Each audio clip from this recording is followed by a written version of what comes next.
force on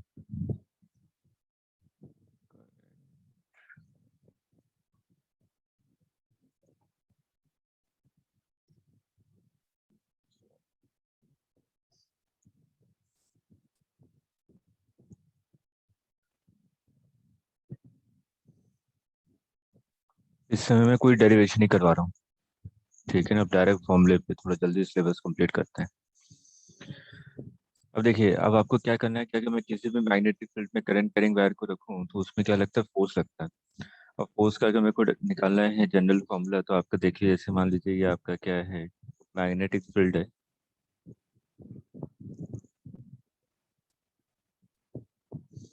और यहाँ पे आपका करंट कैरिंग वायर रखा हुआ है। ये मान लीजिए कोई वायर है और इसमें करंट इस डायरेक्शन में फ्लो कर रहा है और इस वायर की लेंथ है एल, डीएल मान। जिस डायरेक्शन में करंट फ्लो कर रहा है उसी डायरेक्शन में हम लोग क्या लेते हैं, एल वेक्टर या डीएल वेक्टर। ठीक है, तो यहाँ पर अगर मैं यहाँ पे फोर्स लिखूं तो F इज इक्वल टू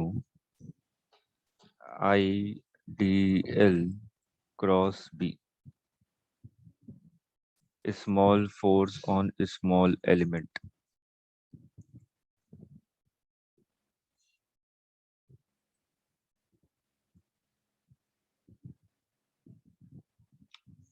अगर इसको मेरे को जनरलाइज करना है, ये तो आपने स्मॉल एलिमेंट पे निकाला है फोर्स, अगर इसको जनरलाइज करना है तो आपका F net will be equal to I L cross B. इस फॉर्मूले को याद रखिएगा, और ये इंपॉर्टेंट है, कई सारे क्वेश्चन पूछे गए एग्जाम में, क्योंकि हम लोगों को भी ईएमआई भी पढ़ना है। एक मिनट नोट कीजिए।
देखिए, एल वेक्टर,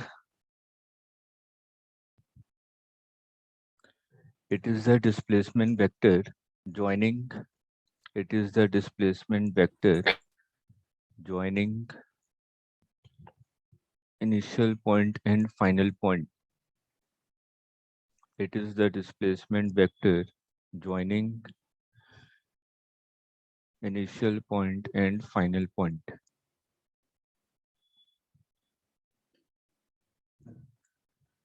अब देखिए इसका मतलब क्या हुआ। जैसे कि मैंने कहा कि एक वायर है, ये आपका वायर है, इसमें करंट ऐसे फ्लो करता है। ठीक, और इस पे आपको फोर्स निकालना है। तो सबसे पहले एल वेक्टर, एल वेक्टर का मतलब क्या हुआ, इनिशियल पॉइंट। जो करंट जिस डायरेक्शन में फ्लो कर रहा है ना, तो वहां से हम लोग इनिशियल पॉइंट को कंसिडर करते हैं। तो यहाँ पे आपने मान लिया कि ये आपका इनिशियल पॉइंट है ए और ये फाइनल पॉइंट है आपका बी, ये वायर है। तो इनिशियल और फाइनल पॉइंट को जोड़ने वाली लाइन ये है एल वेक्टर। ठीक है, ये एल वेक्टर है। तो एल वेक्टर का डायरेक्शन आपको पता है, एल क्रॉस बी करूंगा तो थंब का जो डायरेक्शन होगा वो इधर आएगा, ये होगा फोर्स का डायरेक्शन। एल क्रॉस बी कर लीजिए। ठीक है, एल के डायरेक्शन में चारों फिंगर्स को रखिए और मैग्नेटिक फील्ड के डायरेक्शन में फिंगर्स को कर्ल कीजिए, तो थंब का डायरेक्शन अपवर्ड की तरफ आएगा। तो इस पे क्या होगा, इस वाले वायर पे फोर्स कहाँ लगेगा, इधर की तरफ। क्लियर है? इसको एक ऐसी फिगर बना के लिख लीजिए कि एल वेक्टर का मतलब क्या हुआ, फोर्स का डायरेक्शन कैसे निकालेंगे। क्योंकि यहाँ पे सबसे ज्यादा इंपॉर्टेंट यही है, फोर्स का डायरेक्शन। क्योंकि छोटे छोटे क्वेश्चन ऐसे पूछे जाते हैं कि what is the direction of the current, sorry, force on current carrying wire. तभी हम लोग उसी पे थोड़ी सी प्रैक्टिस करेंगे। और सेम चीज रिपीट होगी इलेक्ट्रोमैग्नेटिक इंडक्शन में। यहाँ पे हम लोग फोर्स के बारे में बात कर रहे हैं, वहां पे हम लोग बात करेंगे करंट के डायरेक्शन के बारे में, ईएमएफ के बारे में, इंड्यूस्ड ईएमएफ। आपको याद होगा तो वहां पे हम लोग लिखते हैं कि अगर किसी भी मैग्नेटिक फील्ड में किसी भी लूप को अगर मैं मूव करूं या किसी कंडक्टर को मूव करूं तो उसमें एक ईएमएफ इंड्यूस होता है, और उसको हम लोग लिखते हैं बीएलवी। याद होगा आपको, मोशनल ईएमएफ। तो सेम यस। फंडा यहाँ पे भी यूज होता है, वही चीज वहां पे भी यूज होती है। तो इसलिए यहाँ पे नंबर ऑफ क्वेश्चन की प्रैक्टिस ज्यादा करेंगे। वहां पे मैं सिर्फ बताऊंगा कि वहां पे फोर्स किया था, यहाँ पे ईएमएफ ऐसे निकालेंगे।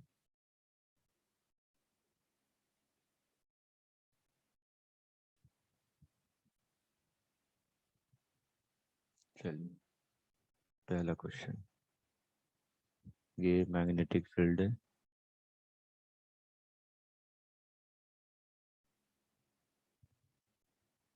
और ये वायर है, इसमें करंट ऐसे flow। इसका इनिशियल पॉइंट दिया हुआ है 2,3 और फाइनल पॉइंट दिया हुआ है 5,7। तो आपसे पूछा गया find force on this wire.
Sir 5/4 BI है। 5/4 नहीं सर, 7 माइनस एक सेकंड सर। 3 स्क्वायर 5, नहीं 5/4 नहीं आएगा।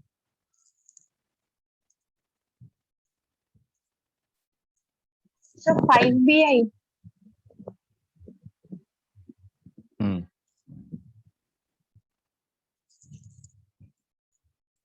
देखिए सबसे पहले एल वेक्टर, एल वेक्टर यही है ना, लाइन जो नहीं दी इनिशियल फाइनल पोजीशन।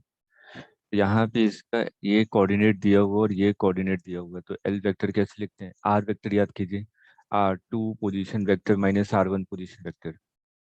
ठीक है, तो एरो का जो हेड है, हेड राइट डायरेक्शन में है, ये R2 वेक्टर है, मतलब कि 5i cap plus 7j cap minus 2i cap plus 3j cap. तो ये कितना हो जाएगा 3i cap plus 4j cap. L vector का अगर मैं मैग्नीट्यूड देखूं तो ये कितना आ जाएगा 5। तो मेरे पास फोर्स का फॉर्मूला क्या है, ILB sin theta, L cross B, L B sine theta. L vector और मैग्नेटिक फील्ड के बीच में कितना एंगल है, मैग्नेटिक फील्ड अंदर की तरफ और एल वेक्टर इधर की तरफ 90। 90 डिग्री। तो साइन 90 की वैल्यू कितनी हो जाएगी 1। ILB, एल की वैल्यू पता है आपको 5 मीटर है। और फोर्स का डायरेक्शन क्या होगा, ये F net is equal to ILB।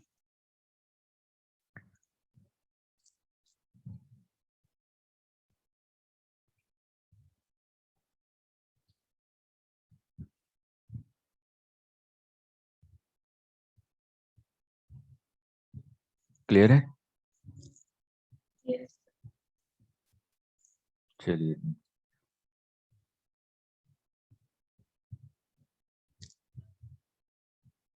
ये मैग्नेटिक फील्ड है,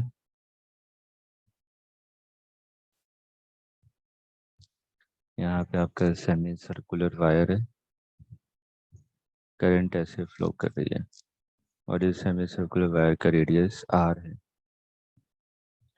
find net force, magnetic field अंदर की तरफ B not. V not I 2 R. सही है। Sir 2RIBL 2RIV। सही है।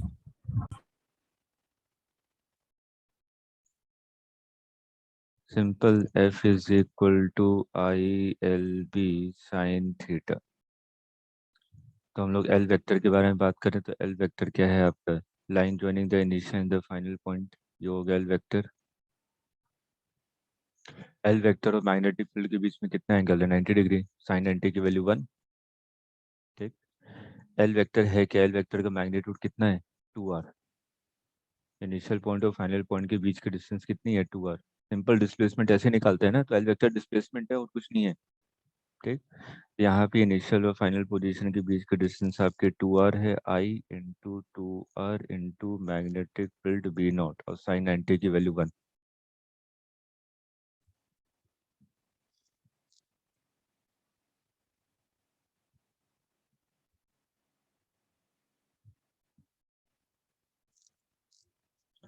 तो इस पे फोर्स का डायरेक्शन क्या आ रहा है, ऊपर की तरफ। F net is equal to I into 2r into B not.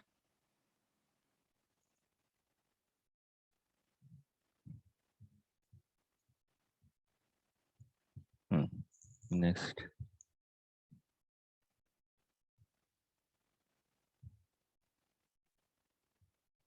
मैंने कहा इनफाइनाइट लेंथ ऑफ वायर है, जिसमें I1 करंट फ्लो कर रहा है और एक और वायर है जिसमें I2 करंट फ्लो कर रहा है और इस वायर की लेंथ कितनी है L। तो इस वाले वायर पे फोर्स कितना लगेगा सेकंड वाले वायर पे, फर्स्ट वाले वायर की वजह से। स्टेप बाय स्टेप कीजिए। फर्स्ट वाले वायर की वजह से क्या होगा, मैग्नेटिक फील्ड होगा। इन दोनों के बीच का डिस्टेंस मान लीजिए स्मॉल डी है। तो सबसे पहले मैग्नेटिक फील्ड निकालिए फर्स्ट वाले वायर की वजह से। उस मैग्नेटिक फील्ड में सेकंड वाला वायर रखा हुआ है, तो current carrying wire in a magnetic field, तो उस पर फोर्स लगेगा ILB साइन थीटा। और फोर्स का डायरेक्शन और फोर्स का मैग्नीट्यूड निकालिए फटाफट।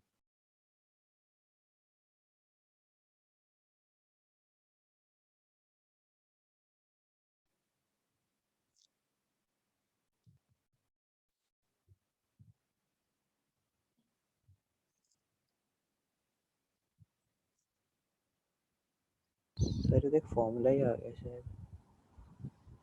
वही करवा ही रहा हूँ। सर इसमें मैग्नेटिक फील्ड इनफाइनाइट वायर की वजह से लगेगी ना? Right. हम्म,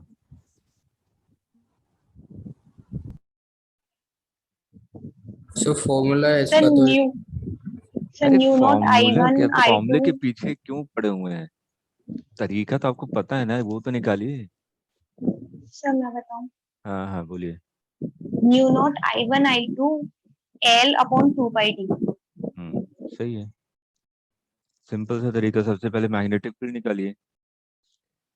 मैग्नेटिक फील्ड कितनी हो जाएगी? B is equal to infinite wire की वजह से मैग्नेटिक फील्ड कितनी होती है? Mu naught I divided by 2 pi are.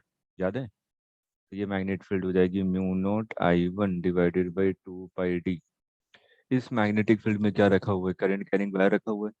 तो करंट कैरिंग वायर होगा, मैग्नेटिक फील्ड अंदर की तरफ है, और एल वेक्टर ऊपर की तरफ है। तो एल क्रॉस बी करूंगा तो लेफ्ट डायरेक्शन में आएगा थंब। तो इसका मतलब इस करंट कैरिंग वायर पे जो फोर्स लगेगा वो किस डायरेक्शन में लगेगा? लेफ्ट डायरेक्शन में। और फोर्स का मैग्नीट्यूड कितना हो जाएगा? F is equal to ILB sine theta. I current कौन सा है? I2, एल लेंथ, बी और साइन थीटा की वैल्यू 1। तो ये वैल्यू हो जाएगी mu not I1 I2 divided by 2 pi D into L. ये फोर्स आया।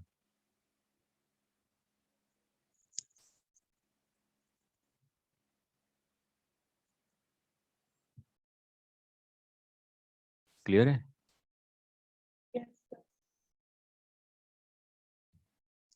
अगर दो इनफाइनाइट वायर होते और दोनों पैरेलली रखे होंगे, जो फॉर्मूला रटते हैं, ये बता रहा हूँ कौन सा फॉर्मूला रटते हैं आप लोग। इसमें I1 करंट है, इसमें I2 करंट है, और दोनों के बीच की डिस्टेंस मान लीजिए स्मॉल डी है। दो इनफाइनाइट लेंथ ऑफ वायर हैं और दोनों एक दूसरे के पैरेलल रखे हुए हैं। तो मेरे को क्या निकालना है? इन दोनों पे फोर्स कितना लग रहा है वो निकालना है, कि पहले के कारण दूसरे पे फोर्स कितना है, दूसरे के कारण पहले पे फोर्स कितना है। तो सबसे पहले अगर आप देखिए, I1 के कारण जो मैग्नेटिक फील्ड होगी यहाँ पे, वो अंदर की तरफ होगी। ये होगा magnetic field due to I1/2। और I2 के कारण इस वाले पॉइंट पे जो मैग्नेटिक फील्ड होगी वो बाहर की तरफ होगी। राइट हैंड कर्ल टू लगाइए। ठीक है। करंट ऊपर की तरफ I2, और इस डायरेक्शन में रखेंगे, पाम का डायरेक्शन ऊपर की तरफ आएगा, क्योंकि मैं I1 वाले वायर पे निकाल रहा हूँ magnetic field due to I2 current. तो ये बताया था ना, करंट के डायरेक्शन में थंब और अपने फिंगर्स को स्ट्रेच कीजिए। इस पॉइंट पे आपको मैग्नेटिक फील्ड निकालना है, और जो पाम का डायरेक्शन होगा वो किस डायरेक्शन का बताएगा? मैग्नेटिक फील्ड का डायरेक्शन। तो सेकंड के कारण वन पोजीशन पे जो मैग्नेटिक फील्ड है वो क्या है? आपके आउटवर्ड डायरेक्शन। तो ये आउटवर्ड डायरेक्शन में, तो मैग्नेटिक फील्ड ड्यू टू 2/1। अब अगर मैं I2 करंट को देखूं, तो ये क्या है? अंदर की तरफ मैग्नेटिक फील्ड है, और I2 करंट के ऊपर की तरफ फ्लो कर रहा है। तो यहाँ पे I क्रॉस B करेंगे तो फोर्स का डायरेक्शन अंदर की तरफ आएगा। तो ये आ जाएगा फोर्स ऑन 2 ड्यू टू 1। अगर उसी तरीके से इधर I1 वाले पे देखें तो करंट ऊपर की तरफ है, मैग्नेटिक फील्ड बाहर की तरफ है। तो L क्रॉस B करूंगा तो फोर्स का डायरेक्शन क्या आ जाएगा? राइट। तो इस पे फोर्स लगेगा आपका राइट डायरेक्शन में, फोर्स ऑन 1 ड्यू टू 2। तो सिंपल से याद करने वाली चीज क्या है? अगर दो पैरेलल वायर रखे हुए हैं, दोनों में करंट का डायरेक्शन सेम है, तो दोनों एक दूसरे को अट्रैक्ट करते हैं। अगर दो पैरेलल वायर हैं और दोनों में करंट का डायरेक्शन अपोजिट है, तो दोनों एक दूसरे को रिपेल करेंगे। ठीक। और यहाँ पे हम लोगों ने जो भी इससे पहले वाला केस देखा था, तो उसमें हमने क्या निकाला था कि आपकी इन्फिनिट लेंथ ऑफ वायर थी और दूसरी वायर आपकी एल लेंथ की थी। तो सेकंड वाले वायर पे जो फोर्स का मैग्नीट्यूड आ रहा था वो कितना आ रहा था? Mu naught I1/2 L divided by 2 pi D. मैं यहाँ पे क्या निकालूंगा? फोर्स पर यूनिट लेंथ। तो फोर्स पर यूनिट लेंथ ये कितना हो जाएगा? Mu naught I1/2 divided by 2 pi D. यही फॉर्मूला आप लोग याद रखते हैं, पढ़ा होगा तो यही याद हो रहा होगा। Force between two parallel wire.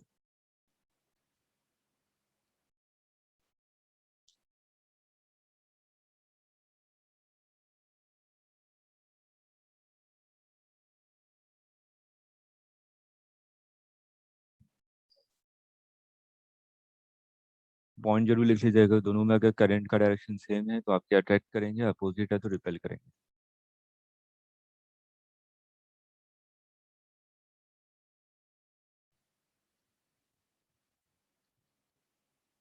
ठीक है।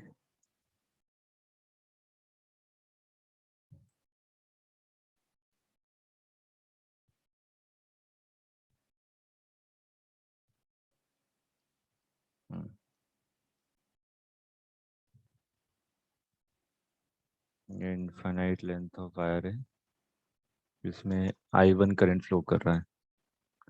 एक वायर है जिसमें I2 करंट फ्लो कर रहा है और ये हॉरिजॉन्टल डायरेक्शन में रखा हुआ है। ये L लेंथ है और यहाँ से डिस्टेंस इसकी A है। तो इस पे आपको फोर्स निकालना है। निकालिए, वही तरीका है जैसे पहले करते रहे।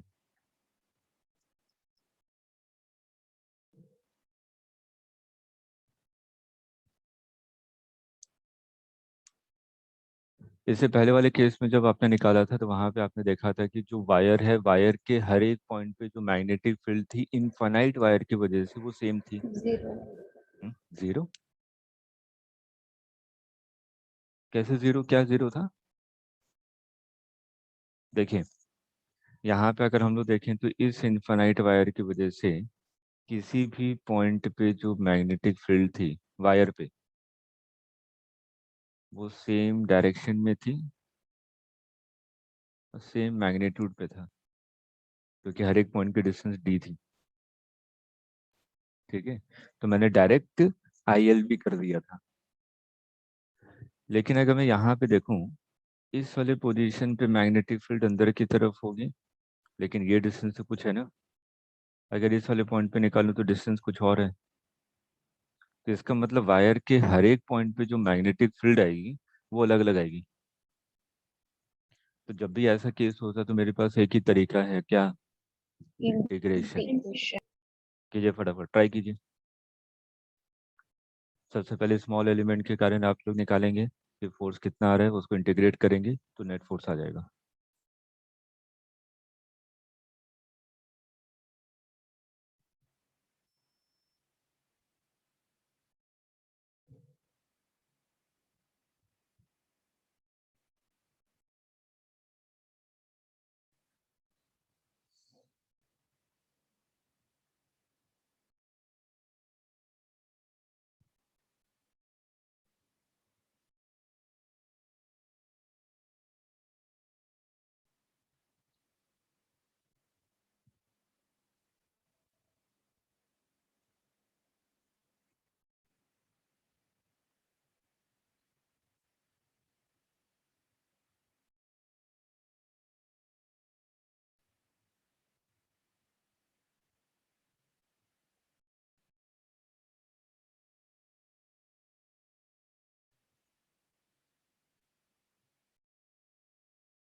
सर इवनिंग वाली क्लास है 4:30 वाली? नहीं, वो तो खत्म हो गई ना, ग्रेविटेशन चल रहा था तो वो तो कंप्लीट हो चुका हम लोगों का।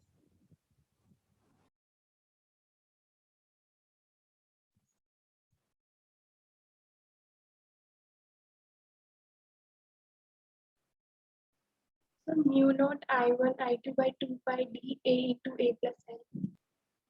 नहीं नहीं नहीं, गड़बड़ है।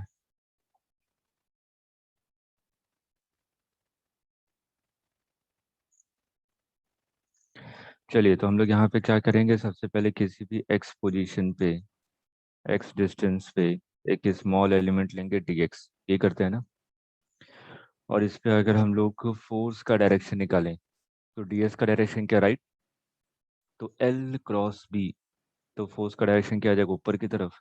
इस वाले पॉइंट पे आपने कहा कि जो मैग्नेटिक फील्ड है वो अंदर की तरफ, और इस वाले पॉइंट पे जो मैग्नेटिक फील्ड है वो कितनी है, mu not I1 divided by 2 pi x। इसके कारण जो फोर्स आ रहा है वो ऊपर की तरफ आ रहा होगा, स्मॉल फोर्स। तो स्मॉल फोर्स का अगर मैं मैग्नीट्यूड लिखूं तो वो कितना होता है, ILB साइन थीटा। थीटा की वैल्यू तो 90 डिग्री है, तो साइन 90 इज इक्वल टू 1। तो I2 L dx into B, mu not I1 divided by 2 pi x। तो mu not I1 I2 divided by 2 pi dx over x। x कहाँ से कहाँ तक वेरी कर रहा है? अगर वायर के स्टार्टिंग पॉइंट को देखें तो वो कितनी डिस्टेंस पे है, a। वायर के एंड को देखूं तो कितनी डिस्टेंस पे है, N a plus A. Plus L. A plus L. तो a से a प्लस एल, 1/x का इंटीग्रेशन क्या होता है, ln x। तो यहाँ पे आपका क्या आ जाएगा, net force will be equal to mu not I1 I2 divided by 2 pi ln A plus L divided by A.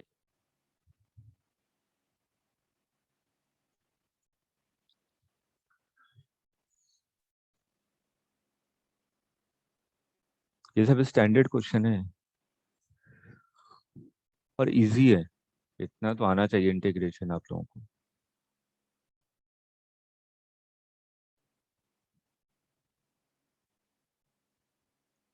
Clear है? Yes.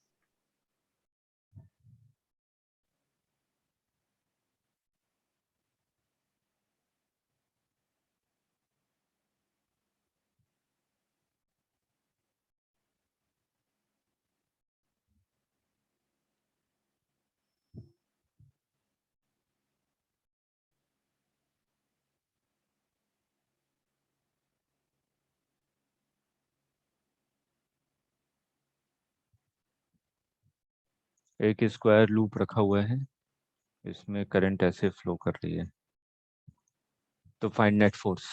स्क्वायर लूप का साइड मान लीजिए L है, स्क्वायर लूप है।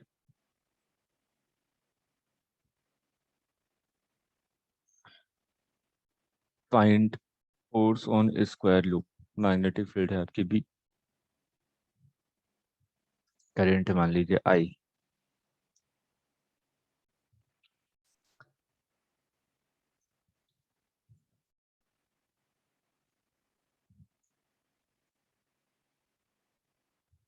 जीरो नहीं होगा क्यों? सर? हर सेगमेंट तो zero होगा। एल लेके करेंगे तो कैंसिल आउट हो जाएगी जैसे सारी चारों फोर्सेस। हाँ देखिए ऊपर वाले ए बी के लिए देखूं, ABCD, ए बी पे फोर्स देखूंगा तो ऊपर की तरफ L क्रॉस बी, BC पे देखूंगा तो L क्रॉस बी इधर, ये इधर, ये इधर, तो नेट फोर्स कितना हो जाएगा? 0। और दूसरा तरीका क्या है, मैंने क्या बताया था कि जो F इज इक्वल टू क्या होता है, IL क्रॉस बी। L का मतलब क्या होता है? डिस्प्लेसमेंट वेक्टर, और डिस्प्लेसमेंट वेक्टर का मतलब क्या होता है? Line joining the initial the final position. अगर आपने इनिशियल पोजीशन को A माना है तो फाइनल पोजीशन भी तो A ही है, तो इन दोनों के बीच में डिस्प्लेसमेंट कितना हो जाएगा? 0। अगर डिस्प्लेसमेंट वेक्टर 0 है तो फोर्स का मैग्नीट्यूड कितना आएगा? 0।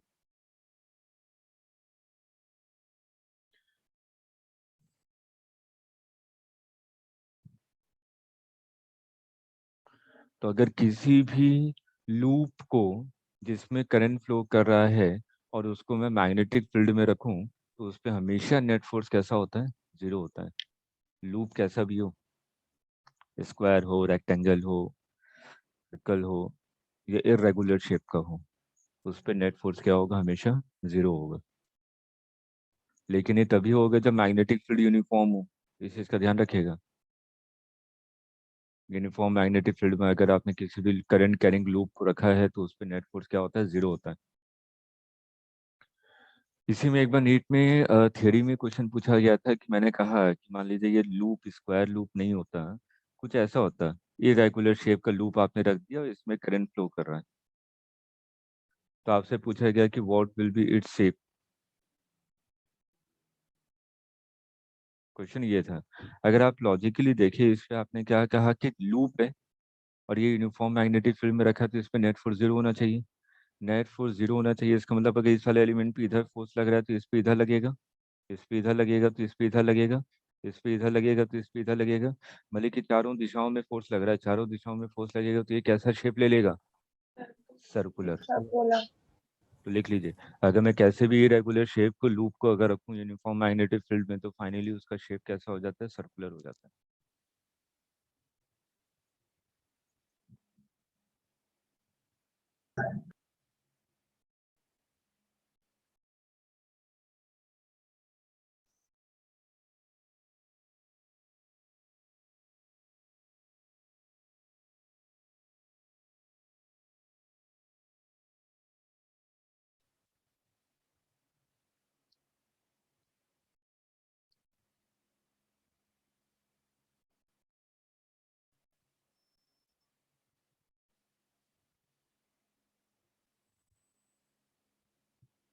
क्लियर है?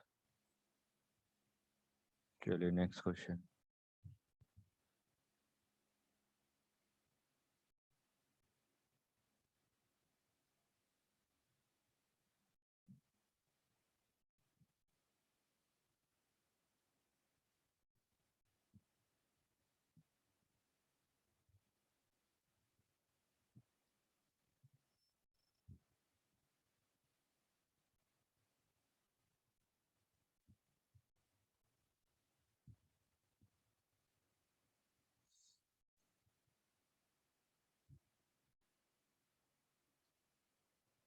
एक इन्फिनिट लेंथ ऑफ वायर है जिसमें करंट I1 फ्लो कर रही है, उसके पैरेलली मैंने एक लूप को रखा, उस पे करंट आपका I2 फ्लो कर रहा है।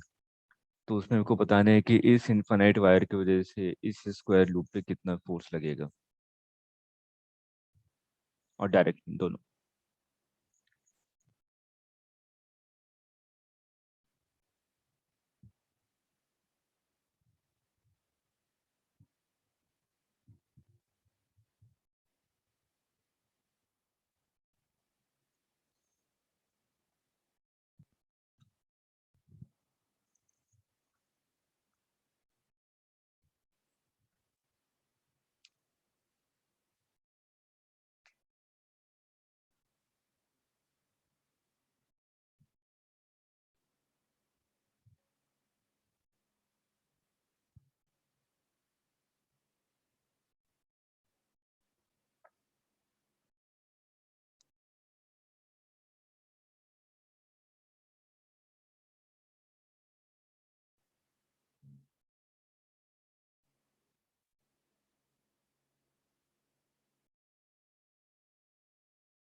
So mu naught I1 I2 L upon 2 pi और फिर in bracket 1 upon A minus 1 upon A plus L.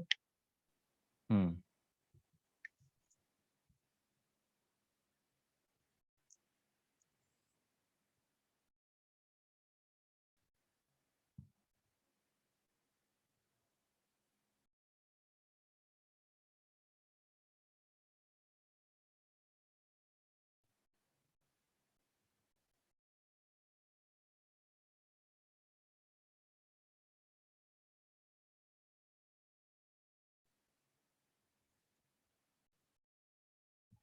Already अभी आप लोग निकाल चुके हैं, बस फॉर्मूला वैल्यू पुट करनी थी आपको यहाँ पे। अब देखिए, इस इनफाइनाइट वायर की वजह से जो मैग्नेटिक फील्ड होगी वो अंदर की तरफ होगी, ठीक है। तो अंदर की तरफ मैग्नेटिक फील्ड है, और अभी आपने कहा था कि अब यहाँ पे ये जो मैग्नेटिक फील्ड है हर एक पॉइंट पे सेम होगा कि अलग अलग, यहाँ पे कुछ और होगा, यहाँ पे कुछ और होगा, यहाँ पे कुछ और होगा, क्योंकि डिस्टेंस चेंज हो रही है ना। Yes, sir. तो डिस्टेंस चेंज हो रहा है, तो यहाँ पे मैग्नेटिक फील्ड आपकी यूनिफॉर्म है कि नॉन यूनिफॉर्म? Non uniform. अगर नॉन यूनिफॉर्म मैग्नेटिक फील्ड है, उसको मैं किसी भी लूप को रखूं तो क्या उस पर नेट फोर्स जीरो होगा? नहीं, वो सिर्फ यूनिफॉर्म मैग्नेटिक फील्ड में होता है नेट फोर्स जीरो, अगर कोई भी लूप रखा हुआ है तो, ठीक। तो अगर मैं इस वाले वायर पे देखूं, इस वाले वायर पे फोर्स का डायरेक्शन क्या होगा? एल क्रॉस बी कीजिए, एल ऊपर की तरफ, क्रॉस बी, बी अंदर की तरफ, इस पे आ जाएगा फोर्स लेफ्ट डायरेक्शन में। एल क्रॉस बी करेंगे तो इससे फोर्स आ जाएगा ऊपर की तरफ।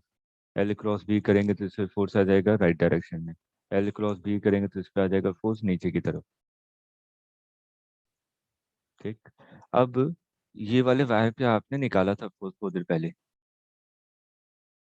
निकाला था ना, mu not I1 I2 Yes, sir. Divided by 2 pi L N A plus L divided by A. तो इस वाले फोर्स का मैग्नीट्यूड और इस वाले फोर्स का मैग्नीट्यूड तो सेम है ना, Yes, sir. But direction opposite है। इसका मतलब ये दोनों एक दूसरे को कैंसिल आउट कर देंगे। अब बचा सिर्फ दो फोर्स, एक ये F1 और ये मान लीजिए F2। और इस वाले वायर पे भी आपने फोर्स निकाल चुके हैं, याद है? Mu not I1 I2 divided by 2 pi A into L, wire की लेंथ। अभी करवाया था पहला क्वेश्चन ही, ठीक। तो अगर मैं F1 F2 लिखूं, अब हम लोग डायरेक्ट आ जाते हैं। ये आपने कहा F1 है, ये ऊपर की तरफ F है, नीचे की तरफ F है, तो ये दोनों तो एक दूसरे को कैंसिल आउट कर देंगे, ये आपका F2 है। तो अगर आपको एफ नेट लिखना है तो F net will be equal to F1 minus F2। F1 की वैल्यू कितनी है? Mu not I1 I2 divided by 2 pi D, D की वैल्यू कितनी है यहाँ पे? ए इंटू वायर की लेंथ। और F2 की वैल्यू कितनी है? Mu not I1 I2 divided by 2 pi D, D की वैल्यू कितनी है? A plus L into wire की लेंथ। फॉर्मूले याद रखिए, फॉर्मूले याद होंगे, क्वेश्चन जल्दी जल्दी सॉल्व होंगे।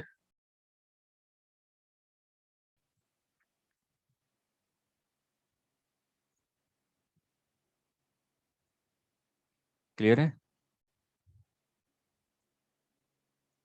नोट कर लिया? हम्म, चलिए नेक्स्ट पे आते हैं।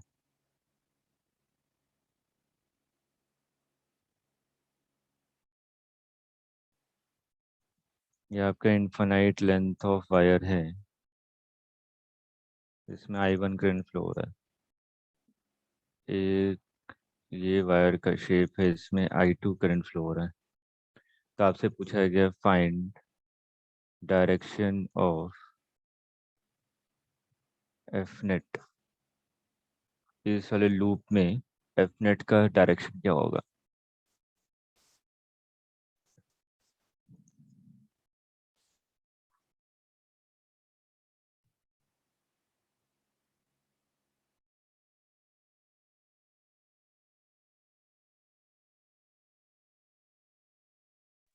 So upward. गलत। Sir upwards and downwards. गलत। Sir right direction. गलत।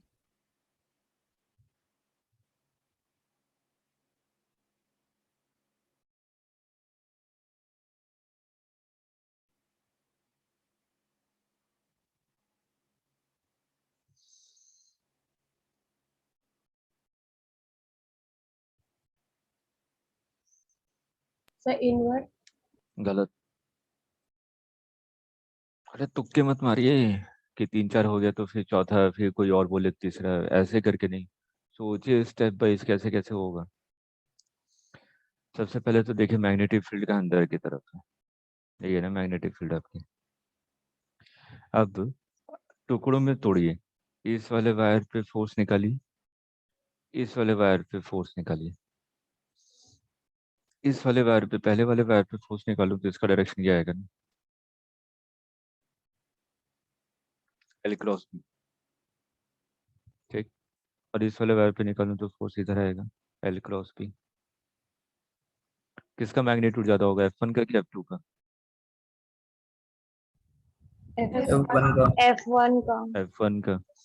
तो F1 को मान लीजिए, जैसे सपोज कर लेते हैं थोड़ी देर के लिए, मैंने कहा ये है आपका 100 न्यूटन, और ये मैंने मान लिया 40 न्यूटन। तो रिजल्टेंट जो होगा वो किस डायरेक्शन में अलाइंड होगा? Left direction. लेफ्ट वाले में। मतलब कि रिजल्टेंट आपका ये होगा कुछ,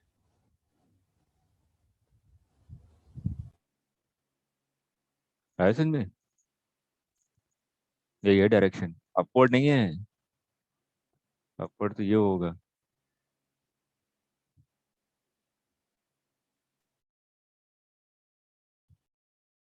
वो वाला जो कॉन्सेप्ट था वो कब कर रहा था मैं? जब यूनिफॉर्म मैग्नेटिक फील्ड था, कि मैंने इनिशियल पॉइंट और फाइनल पॉइंट को जोड़ दिया और कहा कि नेट फोर्स ऊपर की तरफ।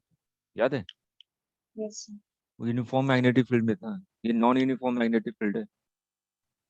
तो टुकड़ों में तोड़ के कीजिएगा जब भी पूछा जाए।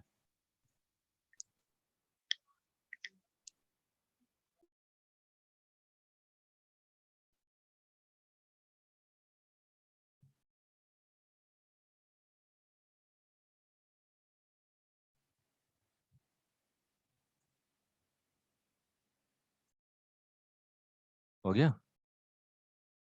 चलिए। Yes sir.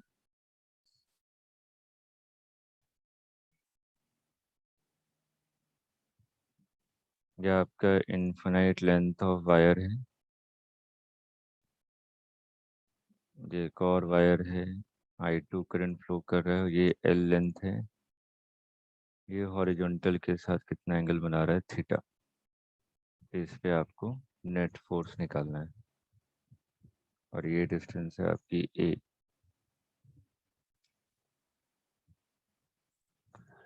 हम लोग आज जितने भी क्वेश्चन कर रहे हैं इन सबको आप लोग नोट करके ऐसे फॉर्मूले के रूप में याद रखिएगा।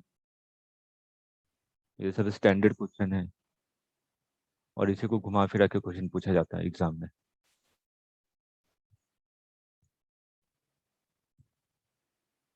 Mu naught I1 I2 L sin theta upon 2 pi a। नहीं।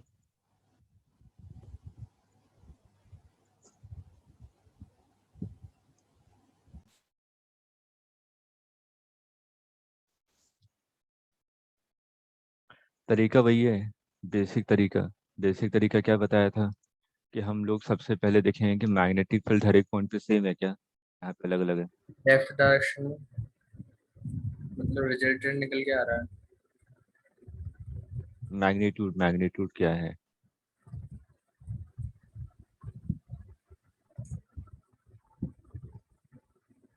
नहीं,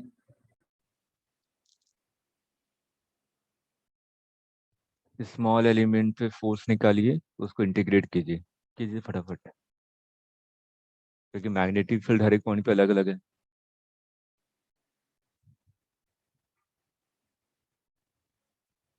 सर इसमें लेंथ का कंपोनेंट लेके नहीं कर सकते? वो गलत कॉन्सेप्ट है। वो अगर यूनिफॉर्म मैग्नेटिक फील्ड होती तब कर सकते थे,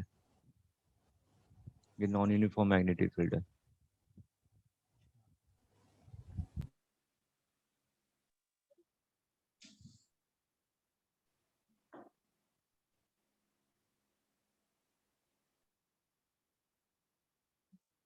तो इसको सेम एज इस तरीके से नहीं लिख सकते जैसे हॉरिजॉन्टल वायर रखा हुआ था। वही तो बोल रहा हूँ, वो अगर यूनिफॉर्म मैग्नेटिक फील्ड होती तब कर सकते थे। नहीं सर, वो भी तो हमने नॉन यूनिफॉर्म में ही करा था ना। कंपोनेंट करके नहीं कर सकते इसका। मैं वही तो समझा रहा था अभी। क्या समझाया? उसने, अर्जुन ने यही पूछा था कि मैं कॉम्पोनेंट निकाल के कर दूं क्या। तो मैंने बोला कि कॉम्पोनेंट निकालने वाला मेथड दिया रहता बुक में, लेकिन वो सिर्फ और सिर्फ यूनिफॉर्म मैग्नेटिक फील्ड के लिए एप्लीकेबल होता है। सर मैं अलग चीज कह रही हूँ, मतलब मैं ये कह हाँ। रही हूँ कि अगर वर्टिकल डायरेक्शन में जाएंगे तो सेम ही रहेगी मैग्नेटिक फील्ड, हम्म। बस हॉरिजॉन्टल डायरेक्शन में ही तो वेरी कर रही है। तो हमने एक क्वेश्चन जैसे अभी करा था कि सिंपल हॉरिजॉन्टल के साथ 0 एंगल पे रखा हुआ था हमने हम्म। एल लेंथ का वायर, तो सेम वही नहीं हो जाएगा उसका? आप कह रहे हैं कि इसको ऐसे तोड़ दूं ना, इस वायर को? नहीं तोड़ नहीं दें, मतलब जैसे सिंपल रखा हुआ था वायर हॉरिजॉन्टली, ऐसी सेम वैल्यू आएगी उसके फोर्स की। तो वही तो कह रहा हूँ, तोड़ेंगे तभी तो। इस वायर को ऐसे ही तो किया। उड़ाएंगे तभी तो तो आएगी। मैंने कहा कि ये तो जीरो हो गया, इसमें तो कोई फर्क हम्म। नहीं पड़ रहा। इस वाले के लिए निकाल चुके हैं, तो मैं बोल रहा हूँ ये तरीका गलत है। आंसर आ जाना वो अलग चीज होती है, कॉन्सेप्ट अलग चीज होता है। ठीक है, क्योंकि एम्स ने इसी को एक बार पूछा था। इसे मैं बाबा जोर दे रहा हूँ कि ये तरीका गलत है, कॉन्सेप्चुअली वाइज हम लोग ऐसा नहीं कर सकते हैं। इत्तेफाक से कभी आंसर मैच भी करेगा, कभी मैच भी नहीं करेगा। वो ऐसा कभी कर सकते हैं जब ये आपका यूनिफॉर्म मैग्नेटिक फील्ड में रखा हो। अगर यूनिफॉर्म मैग्नेटिक फील्ड में रखा हो तब हम लोग कर सकते हैं, अदरवाइज नहीं कर सकते हैं। इसमें इस वाले पे पार्ट पे तो डिस्कशन कुछ कर ही नहीं रहा, मैं कोई शॉर्ट ट्रिक बता भी नहीं रहा यहाँ पे। तो मेरा बेसिक तरीका वही है। बेसिक तरीका क्या है कि मैं स्मॉल डिफरेंशियल एलिमेंट लूंगा, dx, कितने डिस्टेंस पे, x डिस्टेंस पे। ठीक। अब इस वाले पॉइंट पे जो फोर्स होगा वो तो इधर की तरफ होगा, small force df। Magnetic field अंदर की तरफ है, तो L क्रॉस B इधर की तरफ आएगा फोर्स आपका। ठीक। अगर मैं df का मैग्नीट्यूड लिखूं तो small force is equal to I, L का मतलब dx, B की वैल्यू ये होगी ना, B कितनी डिस्टेंस पे है यहाँ से, ये डिस्टेंस कितना है, a plus x cos theta, ये है ना डिस्टेंस।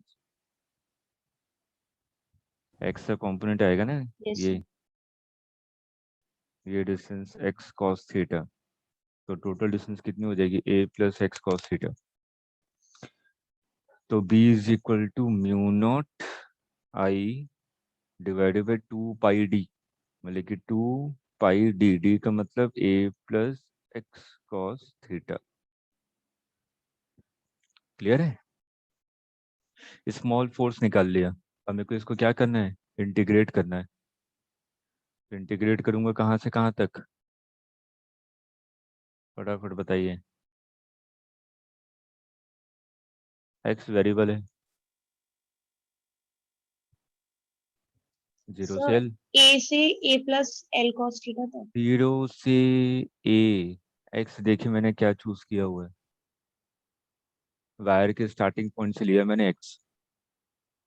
तो हाँ अगर तो मैं जीरो स्टार्टिंग से पॉइंट पे आ जाऊंगा तो एक्स की वैल्यू 0, और एंड पे पहुंच जाऊंगा तो एक्स की value L. NEET point of view से ये क्वेश्चन टिपिकल है,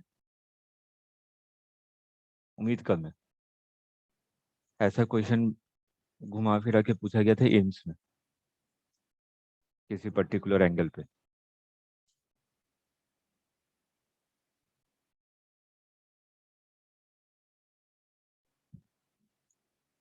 क्लियर है?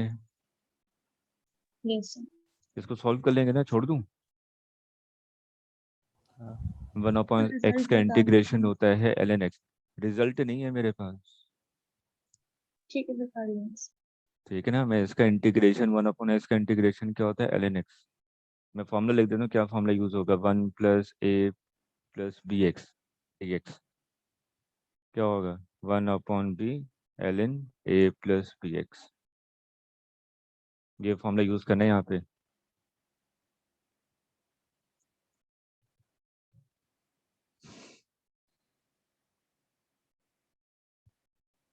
चलिए नेक्स्ट पे आते हैं। प्रॉब्लम कभी आया तो नहीं है।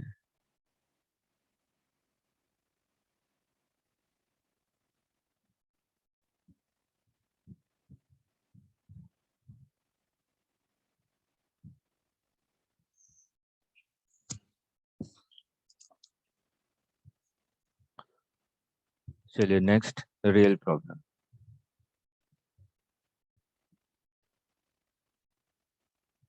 अगर ये भी लिख लीजिएगा, नेवर आस्क्ड इन नीट, तब भी नहीं पूछा गया है, लेकिन कॉन्सेप्ट है तो बता देता हूँ। मैं बाई चांस के लिए बता रहा हूँ, बाई चांस अगर आ गया तो इसलिए जब भी रिवीजन करें तो इस टाइप वाले पार्ट से थोड़ा बचिएगा। अब देखिए रियल प्रॉब्लम क्या है, जैसे कि मैंने कहा कि ये बेसिकली दोनों जगह यूज आता है, ईएमआई में भी और यहाँ पे भी। तो इस वाले पार्ट में हम लोग क्या करते हैं, इलेक्ट्रिकल एनर्जी को मैकेनिकल एनर्जी में कन्वर्ट करते हैं, या तो मैकेनिकल एनर्जी को इलेक्ट्रिकल एनर्जी में कन्वर्ट करते हैं। रियल प्रॉब्लम बेसिकली इसके लिए यूज होता है, और इसका बहुत बड़ा एप्लीकेशन है इंजीनियरिंग में। ठीक, तो यहाँ पे अगर हम लोग देखें कि ये आपका मैग्नेटिक फील्ड है, ये मैग्नेटिक फील्ड है। जितने अच्छे से इमेजिन कर पाएंगे क्वेश्चन आसानी से समझ में आ जाएगा कि कैसे सॉल्व हो रहा है। ये मैग्नेटिक फील्ड है, और यहाँ पे आपके दो रॉड्स हैं, ये ट्रैक मान लीजिए, रेल की पटरियां होती है ना, ये वैसा है, दो रॉड है। और एक जो कंडक्टर है ये, और यहाँ पे मैंने क्या लगा के रखा हुआ है, एक रेजिस्टेंस और ये voltage, P source, internal resistance आपका आर। ये जो रॉड है आपका वाइट, इसका मैंने मास माना है स्मॉल एम, और इसका रेजिस्टेंस क्या है, आर। ठीक है,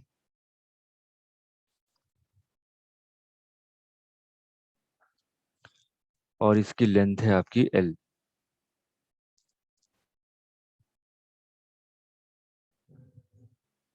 ये है। अब खुद इमेजिन कीजिए कि अगर मैं इस रॉड के अक्रॉस पोटेंशियल को लगाऊंगा, तो पोटेंशियल को लगाने से क्या होगा, करंट फ्लो करेगा। करंट का डायरेक्शन क्या होगा, डाउनवर्ड। ये होगा ना, मान लिया कि डाउनवर्ड डायरेक्शन में करंट फ्लो कर रहा है, और करंट की वैल्यू कितनी होगी, voltage divided by total resistance. Total resistance कितना है लूप में, आर प्लस कैपिटल आर। ठीक, तो करंट भी आपने निकाल लिया। अगर किसी भी करंट कैरिंग वायर को या कंडक्टर को अगर मैं मैग्नेटिक फील्ड में रखता हूँ तो फोर्स लगता है। फोर्स का डायरेक्शन बताइए, एल का डायरेक्शन क्या है, डाउनवर्ड। तो एल क्रॉस बी करूंगा तो कहाँ चला जाएगा, हम राइट डायरेक्शन में। ठीक, इस पे फोर्स लग रहा है राइट डायरेक्शन में।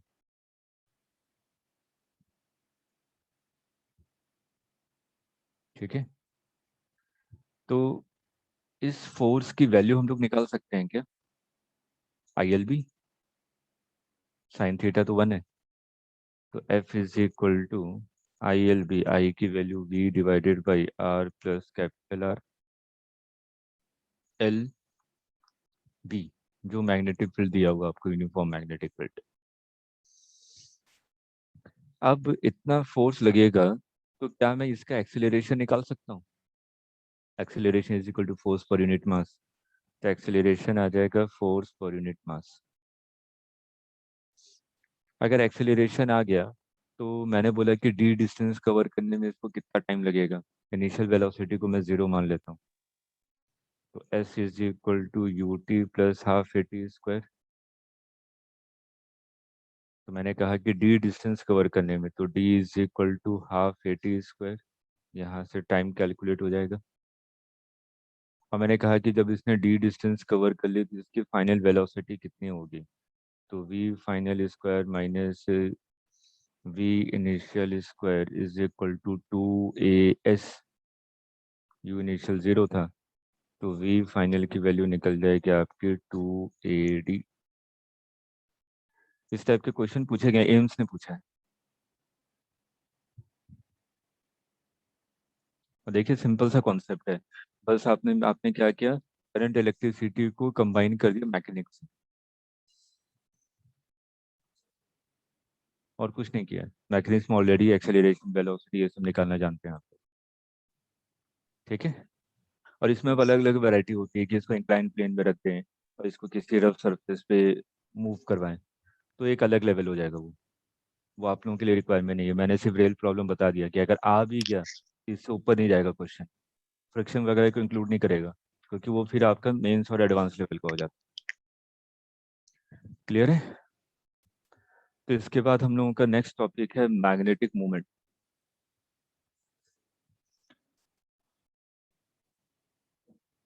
कल करते हैं। और मैग्नेटिक मूवमेंट बहुत इंपॉर्टेंट है, नीट में कई बार पूछा क्वेश्चन और डायरेक्ट फॉर्मूले पे क्वेश्चन आता है, तो थोड़ा सा पढ़ के आएगा कि मैग्नेटिक मूवमेंट होता क्या है। तो कल ये वाला पार्ट खत्म हो जाएगा, उसके बाद हम लोग आ जाएंगे मैग्नेटिक मटेरियल, अर्थ मैग्नेटिज्म। हाँ, कल ये कंप्लीट होने के बाद अर्थ मैग्नेटिज्म को टच कर लेंगे। अर्थ मैग्नेटिज्म कई बार आप लोगों ने पढ़ा होगा तो कंफ्यूजन वाला पार्ट होगा, लेकिन हम लोग यहाँ पे बेसिकली क्या करेंगे, कॉन्सेप्ट को समझने की कोशिश करेंगे, क्योंकि थ्योरी पूछा गया है। याद होगा 2019 में भी आया था, 2020 में भी थ्योरी आई अर्थ मैग्नेटिज्म से। और 2019 में जो थ्योरी आई थी उसी के लिए स्कूटनी भरा गया था, एनटीए ने गलत आंसर मार्क किया हुआ था, अगर याद होगा तो। फिजिक्स के 4 क्वेश्चन थे ऐसे, ठीक है। तो अर्थ मैग्नेटिज्म इंपॉर्टेंट है थ्योरी पॉइंट ऑफ व्यू से, और उसके न्यूमेरिकल के लिए हमें बहुत ज़्यादा स्टडी करनी पड़ेगी, तो उतनी ज़्यादा स्टडी नहीं करवा रहा। नीट लेवल पे जो न्यूमेरिकल होते हैं वो मैं सॉल्व कर सकता हूँ सिर्फ 3 फॉर्मूलों से, ठीक है। तो 3 फॉर्मूले पे मैं न्यूमेरिकल की प्रैक्टिस करवा दूंगा, किस टाइप के क्वेश्चन में कैसे मैं पिक करना है कि कैसे फॉर्मूला अप्लाई करना है, और थ्योरी कैसे है वो समझा दूंगा। लेकिन डीप अभी नहीं जा सकता। डीप में एक्चुअली में मेरे को कम से कम पूरे 10 दिन चाहिए अर्थ मैग्नेटिज्म को समझाने के लिए, क्योंकि टेंजेंट गैल्वेमीटर वही कम से कम 3 घंटे ले लेता है। जब वो सब पॉइंट समझ में आते हैं तब मेरे को छोटे छोटे न्यूमेरिकल वाले क्वेश्चन समझ में आते हैं कि अच्छा ऐसा क्यों किया, ऐसा क्यों नहीं किया।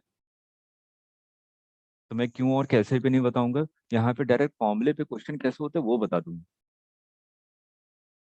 ठीक है। और आपको भी यही होना चाहिए कि हाँ मेरा क्वेश्चन सॉल्व होना चाहिए, कि क्वेश्चन एग्जाम में आए तो आपको पता चले कि हाँ मेरे को ये हो सकता है, और टकना नहीं है उसमें।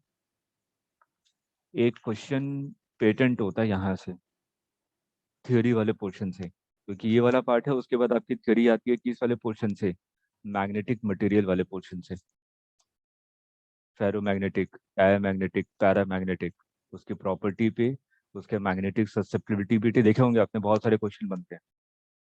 तो ये अर्थ मैग्नेटिज्म और मैग्नेटिक मटेरियल 2 आपकी थ्योरी के पोर्शन है, ठीक है।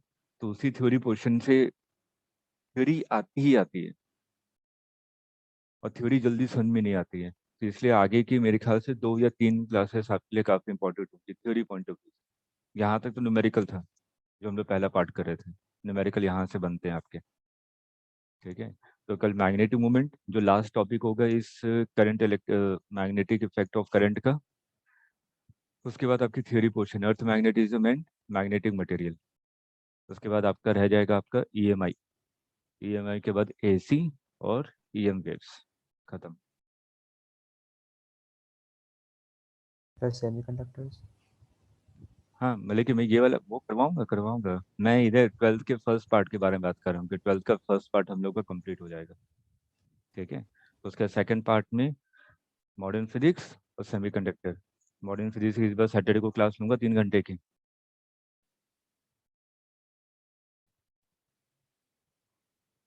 तो सभी के लिए कॉमन रहेगा 3 घंटे। और मॉडर्न फिजिक्स आराम से आप लोग कर सकते हैं क्योंकि काफ़ी चीज़ें आप लोगों ने केमिस्ट्री में पढ़ी हुई हैं, तो आपको चीज़ें आराम से को रिलेट कर पाएंगे क्योंकि ग्रेविटेशन पढ़ चुके हैं। क्योंकि अगला टॉपिक मेरा वही है, एटॉमिक स्ट्रक्चर।